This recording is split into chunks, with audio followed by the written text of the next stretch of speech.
Hello family, কেমন আছো সবাই? আশা করছি সবাই ভালো আছো আর আমিও ভালো আছি। তো আবার আজকে তোমাদের সাথে একটা মিনি ভ্লগ নিয়ে চলে আসলাম। তো আজ আমি সারাদিন কী করব সেটাই তোমাদের সাথে শেয়ার করব। তো প্রত্যেক দিনের মতন আমি ঘুম থেকে উঠে পড়েছি। ঘুম থেকে উঠে এখানে বিছনা ঝেড়ে নিয়ে বিছনাটা গুটিয়ে আমি ঘরটা ঝাড় দিয়ে নিচ্ছি।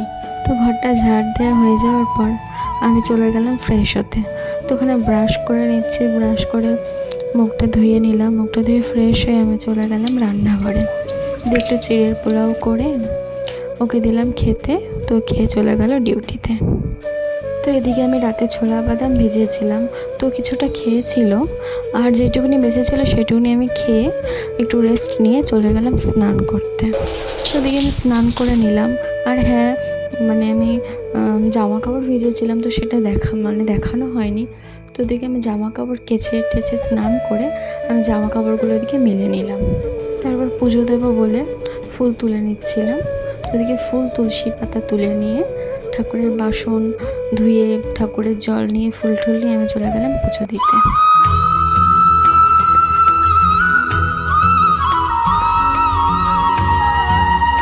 তোমার পুজো দেওয়া কমপ্লিট। তো এখানে আমি একটু নিজেকে দেখাচ্ছিলাম। তো তারপর আমি চলে গেলাম রান্নাঘরে রান্না করতে। তো আজ আমি রান্না করেছি মাশরুম, গাজর আলু ভাজা আর কাঁঠালের বীজের ভর্তা। তো এদিকে দুপুরবেলা খেতেও চলে এসেছে, তো দুজনের জন্য খাবার বেড়ে নিচ্ছিলাম। তারপর ওকে খেতে দিয়ে দিলাম আর আমিও খেয়ে নিলাম।